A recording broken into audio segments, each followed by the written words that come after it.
नमस्कार दोस्तों, मैं भावनी मिश्रा अपने चैनल में आप सभी का एक बार फिर से स्वागत करती हूँ।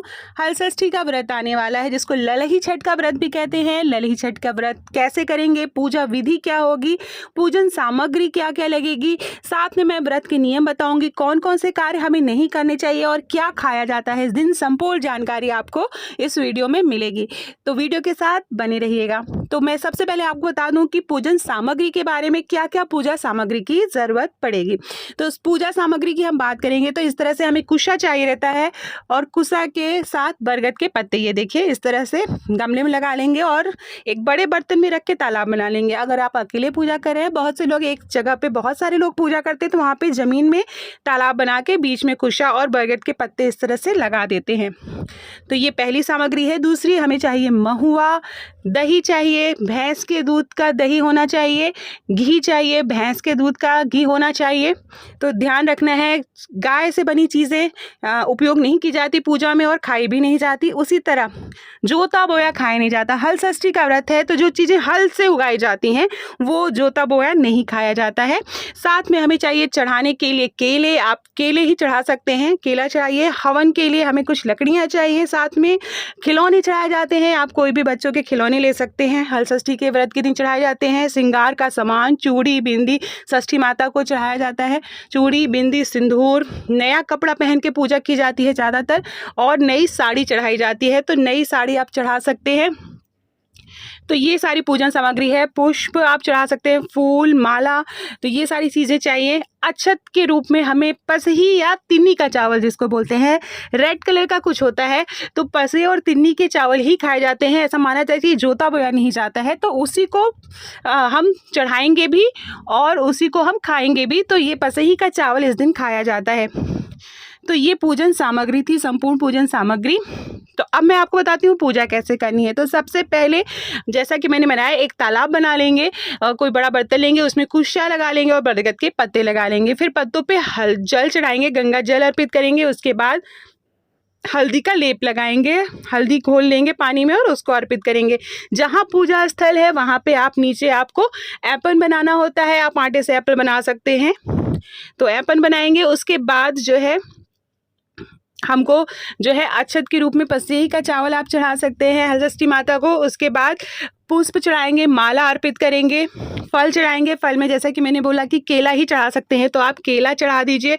उसके बाद केले के बाद माता को जो है श्रृंगार का सामान चढ़ाते हैं। श्रृंगार का सामान चढ़ाने के लिए आप ये जो सारा श्रृंगार का सामान है, चूड़ी बिंदी फीता, जो भी अवेलेबल हो पाए वो सारा श्रृंगार का सामान चढ़ाया जाता है। अब मैं आपको बताती हूँ कि कोसा तैयार किया जाता है। कोसा या पुरवे में या छोटी छोटी दियाली में कोसा तैयार किया जाता है। कोसा बनाने के नियम मैं आपको बताती हूँ कि अगर आपका एक पुत्र है तो 6 कोसा माता के लिए होता है, षष्ठी माता के लिए, और 6 कोसा अपने बच्चे के लिए होता है। तो अगर एक बच्चा है तो 12 कोसे तैयार किए जाते हैं। कोसे में रखा क्या जाता है, कोसा मतलब एक दियाली या पुरवा लेंगे, उसमें महुआ रखेंगे, 6 महुआ रखेंगे, 6 महुआ रखेंगे, थोड़ा सा दही डालेंगे और उसमें तिन्नी या पसही का चावल रखेंगे। तो इस तरह से कोसा तैयार किया जाता है। एक कोसे में 6 आपको महुआ रखना है, थोड़ा दही डालना है और थोड़ा तिन्नी का चावल डालना है। तो इसी तरह से 6 कोसे आप माँ को चढ़ाएंगे और 6 कोसे आप अपने पास रखेंगे, अपने बच्चे के लिए प्रसाद के रूप में रखेंगे। तो इस तरह से कोसा चढ़ाया जाता है। और याद रखना है कि जो भी चीज़ें आप चढ़ाएंगे वो 6 की मात्रा में, जैसे आप फल चढ़ा रहे हैं तो 6 केले चढ़ाएंगे, ठीक है। जैसे आप ये देखिए मैंने कोसा तैयार किया हुआ है। अगर आपके 2 पुत्र हैं, तो 2 पुत्र के हिसाब से आपको 24 कोसे तैयार करने हैं। 6 कोसे एक पुत्र के लिए, फिर 6 कोसे एक पुत्र के लिए आपको, तो इस तरह से 24 कोसे तैयार करने रहेंगे। तो इस तरह से है, 2 पुत्र है तो 24 कोसे तैयार करने हैं, जिसमें से 12 कोसे आपको चढ़ाने रहेंगे। षष्ठी माता को 12 अपने पास रखना है प्रसाद के रूप में। तो इस तरह से हमें पूजा करनी रहती है। तो इस तरह से ये देखिए मैंने कोसे चढ़ा दिए हैं इस तरह से। बाकी जो कोसे अपने पास रखे उसको भी माँ को दिखा देंगे और चढ़ा के अपने राफ रख लेंगे। खिलौने चढ़ाए जाते हैं, तो जो भी बच्चों खिलौने चढ़ाते हैं और थोड़ा सा हवन किया जाता है। हवन के लिए आप इस तरह से लकड़ी तैयार कर लेंगे। हवन भी जो है, हवन के लिए भी उसमें महुआ डालते हैं। तो महुआ और तिन्नी का चावल से हम हवन करेंगे। 6 बार डालना होता है। जो भी हवन आप करेंगे उसमें हमें 6 बार डालना है। धूप बत्ती जलाएंगे, घी का दीपक जला के रखेंगे इस तरह से सामने। ये देखिए, तो इस तरह से मेरी पूजा हो गई है। कुशा को इस तरह से बांध लेंगे। एक प्रथा और होती है कि एक उंगली से हमें गांठ लगानी होती है, 6 गांठें लगानी होती है। तो वो भी एक प्रथा है।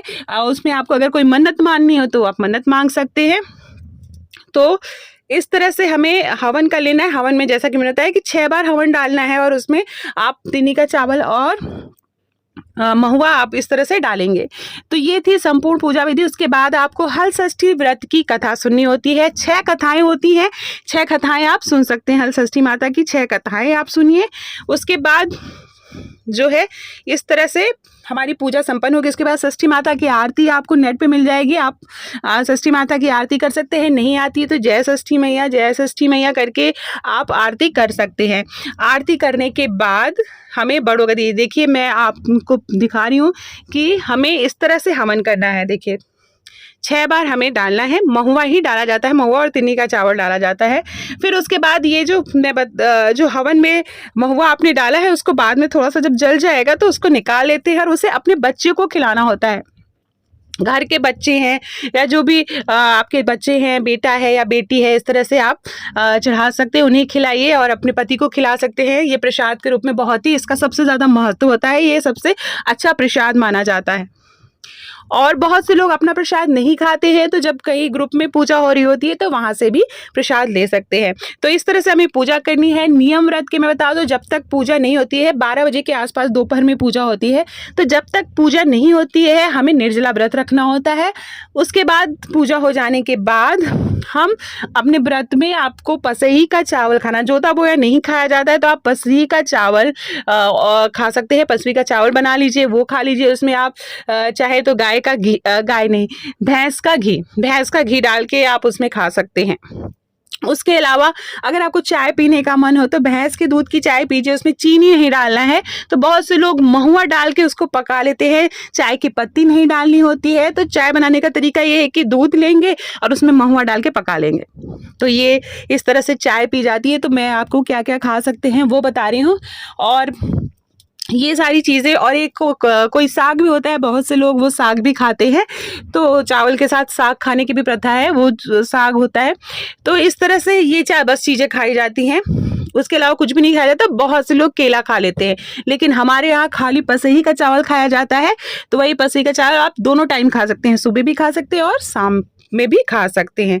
तो ये है व्रत के नियम। तो इस दिन जोता बोया नहीं खाना चाहिए। बाकी नियम ये है कि घर में आप कोई व्रत है तो आपको कोई भी मनमुटाव नहीं रखना है, किसी से क्रोध नहीं करना है, बच्चों को डांटना नहीं है। घर में उस दिन प्याज लहसुन ना बने, मांस मदिरा का सेवन घर में कोई ना करे, ये ब्रह्मचर्य के नियम का पालन करे। तो ये सारी छोटी छोटी बातें थी। आशा करती हूँ वीडियो पसंद आया।